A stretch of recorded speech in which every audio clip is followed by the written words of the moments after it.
Hello बच्चों, Justin study care में आपका स्वागत है। आप देख रहे हैं जस्टिन स्टडी केयर पर कक्षा 10 के हिंदी पाठ्य पुस्तक से पाठ 2 20 के दांत का प्रश्न उत्तर। इसके वही प्रश्न लिया गया है जो परीक्षा के दृष्टिकोण से महत्वपूर्ण है। आप इसे ध्यान से देखें और सुने, साथ ही इसे अपने कॉपी में नोट भी कर लें। तो बिना देरी करते हुए चलते हैं पाठ की ओर। जैसा कि आप देख रहे होंगे, पाठ 2 20 के दांत। तो चलते हैं मुख्य बिंदु की ओर। चलिए, सबसे पहले ये जान ले कि इस पाठ के लेखक कौन है। जैसा कि आप लोग देख रहे हैं, इस पाठ के लेखक जो है वो नलिन बिलोचन शर्मा है। नलिन बिलोचन शर्मा जी का जन्म कब हुआ था? तो लेखक महोदय का जन्म 18 फरवरी 1916 ईस्वी को हुआ था। अब जान लेते हैं इनका मृत्यु कब हुआ था। तो लेखक महोदय का मृत्यु, जैसा कि आप देख रहे हैं, 12 सितंबर 1961 ईस्वी को हुआ था।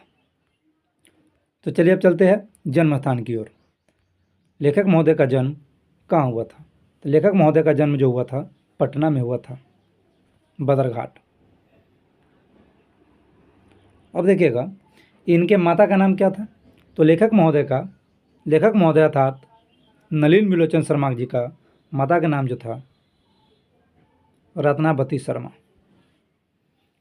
इनके पिताजी का नाम देखिएगा, इनके पिता का नाम राम अवतार शर्मा, जैसा कि आप देख रहे हैं।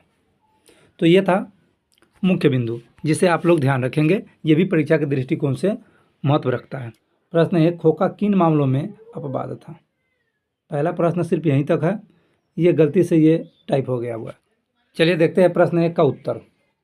जैसा कि आप लोग इस बॉक्स के अंदर प्रश्न 1 का उत्तर दिख रहा होगा।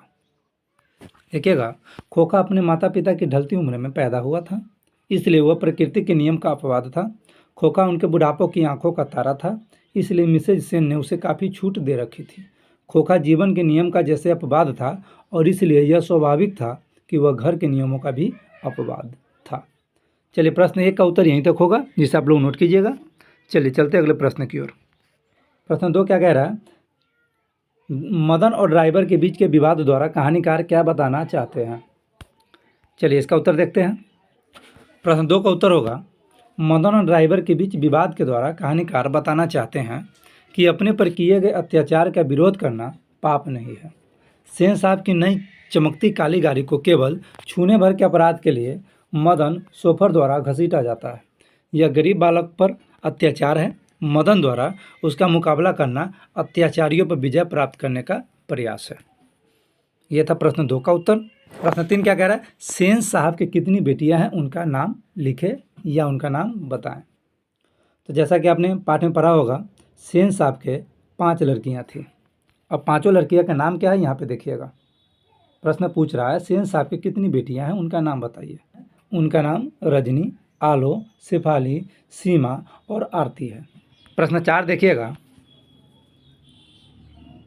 सेन दंपति खोखा में कैसी संभावनाएं देखते थे और उन संभावनाओं के लिए उन्होंने कैसी शिक्षा तय की थी।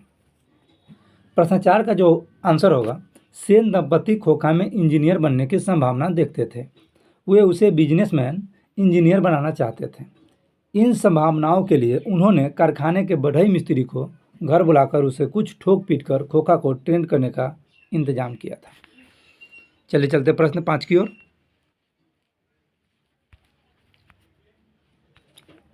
प्रश्न 5 देखिएगा। प्रश्न 5 क्या कह रहा है?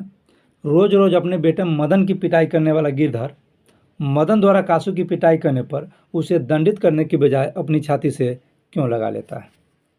इस प्रश्न का जो उत्तर होगा, चलिए प्रश्न 5 का जो आंसर होगा यहाँ देखिएगा। रोज रोज अपने बेटे की पिटाई करने वाला गिरधर मदन द्वारा कासू की पिटाई करने पर दंडित करने के बजाय छाती से लगा लेता है, क्योंकि सत्य को तो वह भी जानता था, फिर भी अपने बेटे का पिटाई कई बार कर चुका था। उसे सदैव मदन की वजह से अपनी नौकरी जाने का डर लगा रहता था। लेकिन इस बार जब उसके बेटे ने अपने बार बार के अपमान का बदला खुद ही ले लिया तो उसे अपने बेटे पर गर्व हुआ। इसलिए उसे अपने बेटे पर प्यार आया और दंडित करने के बजाय छाती से लगा लेता है, क्योंकि उसे नौकरी से निकाला जा चुका था। अब उसे नौकरी जाने का डर नहीं था। प्रश्न 6 देखिएगा, आपकी दृष्टि में 20 के दांत शीर्षक कहानी का नायक कौन है? प्रश्न 6 का उत्तर देखिएगा, मेरी दृष्टि में कहानी का नायक मदन है, क्योंकि इस कहानी के द्वारा लेखक अहंकार रूपी बुराई को दिखाते हैं। बुराई का अंत करने वाला ही तो नायक होता है। कहानी का अंत मदन के द्वारा कासू के दांत तोड़ने से हुआ है, जो मदन में छुपे एक नायक को दर्शाता है। प्रश्न 7 को देखिएगा, कासू और मदन के बीच के झगड़े का कारण क्या था? इस प्रसंग में लेखक क्या दिखाना चाहता है? चलिए देखते हैं प्रश्न 7 का उत्तर। कासू और मदन के बीच के झगड़े का कारण लट्टू का खेल था, जिससे गली में लड़के खेल रहे थे।